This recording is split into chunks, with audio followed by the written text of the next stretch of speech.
उत्तर प्रदेश के प्रयागराज जिले में गुरुवार को एक अनोखी शादी का आयोजन हुआ। प्रयागराज जिले से करीब 30 किलोमीटर दूर जैतपुर गांव में एक युवक की शादी पुतले से कराई गई। रेलवे के रिटायर्ड कर्मचारी शिवमोहन पाल ने खुद अपने 32 वर्षीय बेटे की शादी एक पुतले से कराई। शिवमोहन पाल ने बताया कि उनके 9 बच्चे हैं, 8 बच्चों की शादियां हो चुकी हैं और सबसे छोटा बेटा अविवाहित था। शिवमोहन पाल के सारे बच्चों ने पढ़ाई की, लेकिन सबसे आखिरी बेटे पंचराज को शिक्षा रास नहीं आई। अशिक्षित होने के बावजूद भी पंचराज ने जब शादी की जिद की तो शिवमोहन पाल ने उसके लिए लड़की ढूंढने का काम शुरू किया।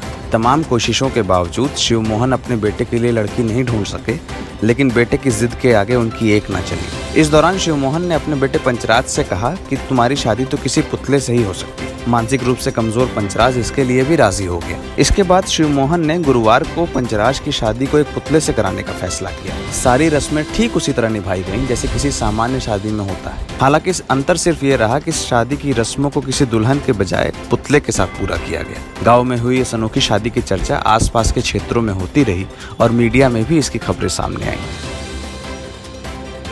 उत्तर प्रदेश के एंटी टेररिस्ट स्क्वाड ने गुरुवार को बरेली से इनामुल हक नाम के एक शख्स को गिरफ्तार किया। इनामुल पर जिहाद के लिए लोगों को उकसाने और आतंकी संगठनों के लिए लोगों की रिक्रूटमेंट करने का आरोप है। एटीएस के अधिकारियों ने बताया है कि इनामुल हक के बारे में सूचना खुफिया एजेंसियों के माध्यम से मिली थी। एटीएस के मुताबिक इनामुल हक मोहम्मद शोएब उर्फ अबू मोहम्मद अल हिंदी के नाम से काम कर रहा था। एटीएस ने बताया कि गिरफ्तारी के बाद इनामुल हक की सोशल मीडिया प्रोफाइल्स को खंगाला जा रहा है। इस बात का पता चला है कि वो जिहादी संगठनों के संपर्क में था और उसके पास से अलकायदा से जुड़े कुछ दस्तावेज भी बरामद किए गए। एटीएस के अधिकारी लगातार उससे पूछताछ कर रहे हैं और उसे 10 दिन की हिरासत में भेज दिया गया। इस पूछताछ में केंद्रीय जांच एजेंसियों की भी मदद ली जा रही है।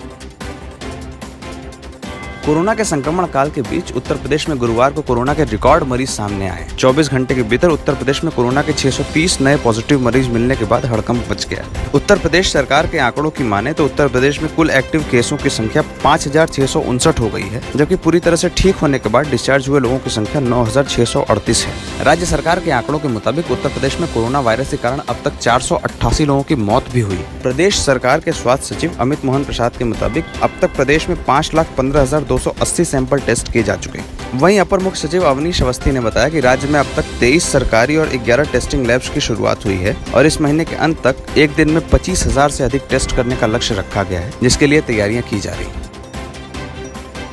कोरोना के संक्रमण काल के बीच उत्तर प्रदेश सरकार ने कोरोना मरीजों की जांच के लिए एक बड़ा फैसला किया। यूपी सरकार के नए आदेश के मुताबिक कोरोना संक्रमण की जांच के लिए अब कोई भी प्राइवेट लैब 2500 रुपए से ज्यादा नहीं ले सकेंगे। शासन ने गुरुवार को कोरोना जांच की नई दरों का निर्धारण किया है और इसके लिए तमाम जिलों के अधिकारियों को सर्कुलर भेज दिया गया। सरकार ने आदेश देते हुए कहा है कि स्वास्थ्य विभाग की ओर से अगर किसी निजी लैब को सैंपल भेजा जाता है तो उसकी जांच के लिए उसे 2000 रुपए का भुगतान किया जाएगा। इसके अलावा आदेश देते हुए यह भी कहा गया है कि अगर कोई लैब तय कीमतों से ज्यादा पैसे वसूलती है तो उसके खिलाफ महामारी एक्ट के तहत कार्रवाई की जाएगी। यूपी सरकार ने इससे पहले अप्रैल महीने में भी ऐसा एक आदेश जारी किया था, जिसके बाद निजी लैबों ने सैंपल लेना बंद कर दिया था। जब प्राइवेट लैब्स ने सैंपल लेना बंद कर दिया तो सरकार ने स्पष्टीकरण देते हुए कहा कि यह रेट सिर्फ उन सैंपल्स के लिए हैं जो स्वास्थ्य विभाग निजी लैब्स को भेजती है। हालांकि गुरुवार को जारी आदेश में यह साफ किया गया कि अगर कोई शख्स प्राइवेट लैब में अपनी जाँच कराता है तो उससे 2500 रुपए से ज्यादा नहीं वसूला जाएगा। यूपी के कई जिलों में प्राइवेट लैब्स कोरोना मरीज की जाँच के लिए अब तक 4500 से 6000 रुपए तक वसूल रहे हैं।